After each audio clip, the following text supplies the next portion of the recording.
दोस्तों, आपने बहुत से घातक और ताकतवर लड़ाकू विमानों के बारे में सुना है, जैसे F-22 रैप्टर और F-35। लेकिन कुछ ऐसे भी लड़ाकू विमान थे जिन्हें भारतीय वायुसेना में शामिल किया जाना था, लेकिन कुछ कारणों की वजह से भारतीय वायुसेना में शामिल नहीं किया गया। तो आज के इस वीडियो में हम ऐसे ही 5 लड़ाकू विमानों की बात करेंगे जो काफी घातक थे और उन्हें भारतीय वायुसेना में शामिल किया जाना था, लेकिन कई कारणों की वजह से उन विमानों को शामिल नहीं किया गया। तो दोस्तों, वीडियो को अंत तक जरूर देखें। Number 1, Sukhoi 34 fighter bomber aircraft. 2005 में कैनबरा विमान को भारतीय वायुसेना द्वारा रिटायर कर दिए जाने के बाद भारतीय वायुसेना को एक रणनीतिक बॉम्बर की आवश्यकता महसूस होने लगी। इस कमी को पूरा करने के लिए भारत और रूस के बीच 200 सुखोई 34 बॉम्बर एयरक्राफ्ट को भारतीय वायुसेना में शामिल करने के लिए डील हुई थी, जिसमें से 50 सुखोई 34 बॉम्बर भारतीय नौसेना के लिए थे।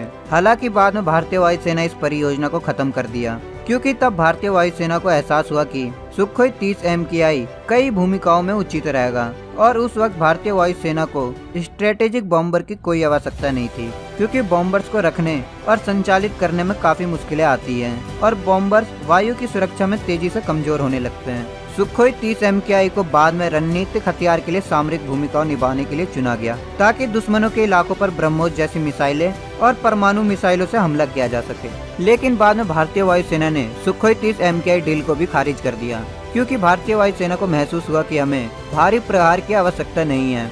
इसके बाद भारत राफेल डील के साथ आगे बढ़ा, क्योंकि राफेल हथियार प्रणालियों के लिए सुखोई 34 की तुलना में अधिक बेहतर हैं। सुखोई 34 में बेहतर सेंसर और बेहतर रडार सिस्टम न होने की वजह से भारतीय वायुसेना ने खरीदने से मना कर दिया। सुखोई 34 को भारतीय वायुसेना में शामिल न करने का एक और कारण था कि सुखोई 34 राफेल विमान की तुलना में अधिक महंगा था। Number 2, MiG-31 Foxhound interceptor fighter jet. MiG-31 को एक बार भारतीय वायुसेना के लिए पेश किया गया था, जब भारत ने अपने MiG-25 RB को रिटायर किया था। MiG-25 RB लड़ाकू विमान का उपयोग कभी कभी पाकिस्तान और चीन के लिए बड़े पैमाने में किया था।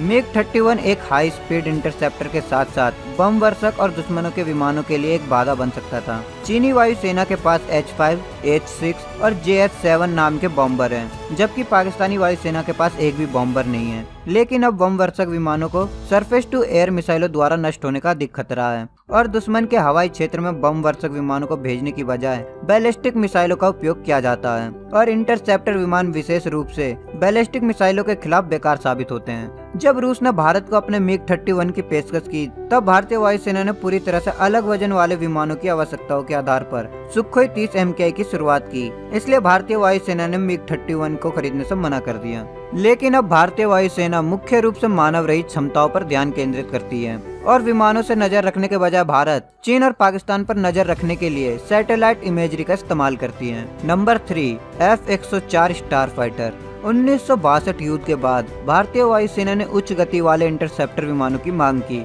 और बहुत विचार के बाद भारत ने संयुक्त राज्य अमेरिका से कुछ F-104 स्टार फाइटर विमान खरीदने का फैसला किया, जिसे अमेरिका पाकिस्तानी वायुसेना को भी बेच रहा था। भारत सरकार ने विश्वास दिखाया कि भारत चीन युद्ध के बाद संयुक्त राज्य अमेरिका भारत को चीनी आक्रमण के खिलाफ अपनी सेना बनाने में मदद करेगा। लेकिन अमेरिकी प्रशासन ने जो भारत को सौदा दिया वो एक चौंकाने वाला था। F-104 के बजाय अमेरिका ने भारत को कुछ पुराने F-40 स्कायर फाइटर्स की पेशकश की, जिसका दावा था कि ये भारत जैसे तीसरे विश्व के देश के लिए आर्थिक रूप से सही है। अमेरिका ने इस प्रस्ताव को भी जानबूझकर देर से रखा था, जिसकी वजह से भारत का शर्मनाक अपमान हुआ। हालांकि भारत ने इस डील से पीछे हटने का फैसला किया। इस घटना ने 1962 में सोवियत की ओर से MiG-21 FL के सौदे को मंजूरी दे दी और जनवरी 1963 में MiG-21 की डिलीवरी की गई, क्योंकि MiG-21 ने नंबर 28 स्क्वाड्रन फर्स्ट सुपरसोनिक के साथ प्रवेश किया। 1971 में भारत पाक युद्ध में MiG-21 के 8 स्क्वाड्रनों को भारतीय वायुसेना द्वारा मैदान में उतारा गया, जिसमें पाकिस्तानी वायुसेना द्वारा इस्तेमाल किए गए 4 F-104 विमानों को गिराया गया था। इस प्रकार भारतीय वायुसेना के पायलटों ने उन्हीं लड़ाकू विमानों को पीछे छोड़ दिया जिन्हें अमेरिका ने बहुत ऊंचे दर्जे का माना था और भारतीय वायुसेना को देने से मना किया था। Number 4, Sukhoi 35 flanker E।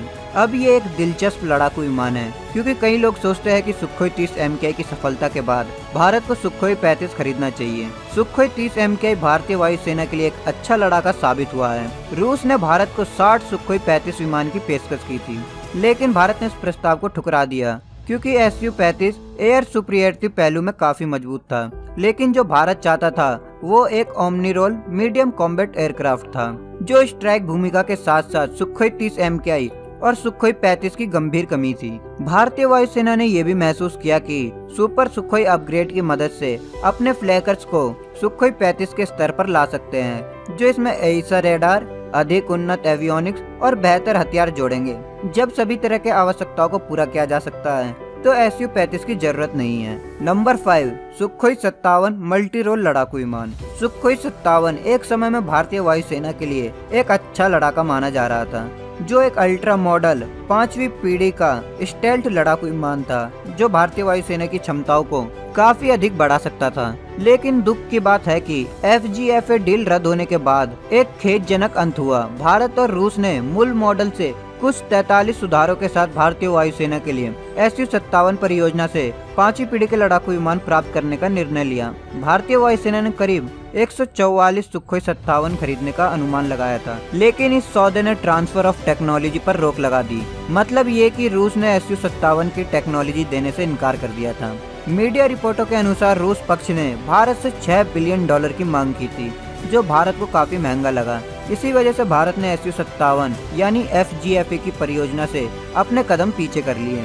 इसके बाद भारत के DRDO और HAL ने भारत का पहला 5वीं पीढ़ी लड़ाकू विमान एडवांस मीडियम कॉम्बैट एयरक्राफ्ट यानी AMCA का प्रस्ताव रखा, जो अब 5th++ पीढ़ी का विमान होने वाला है। तो दोस्तों, इन्हीं कुछ कारणों से भारत ने इन 5 शानदार और घातक लड़ाकू विमानों को खरीदने से मना कर दिया। आपको ये वीडियो कैसी लगी कमेंट बॉक्स में अवश्य बताएं। साथ ही इस वीडियो को लाइक और अपने दोस्तों के साथ शेयर करना बिल्कुल भी ना भूलें। अगर आप हमसे इंस्टाग्राम और फेसबुक में जुड़ना चाहते हैं तो आप हमें इंस्टाग्राम और फेसबुक में जरूर फॉलो करें। लिंक आपको डिस्क्रिप्शन बॉक्स में मिल जाएगा। अगर आप हमारे चैनल पर नए हैं और आपने अभी तक हमारे यूट्यूब चैनल को सब्सक्राइब नहीं किया है तो आप अभी सब्सक्राइब कर ले। साथ ही बगल में जो बेल आइकन है उसे भी ऑल में क्लिक कर ले, ताकि हमारी आने वाली नई वीडियो आप तक सबसे पहले पहुंच सकें। तो दोस्तों, मिलते हैं नेक्स्ट वीडियो में। तब तक आप अपना और अपने परिवार का ख्याल रखें। जय हिंद, जय भारत।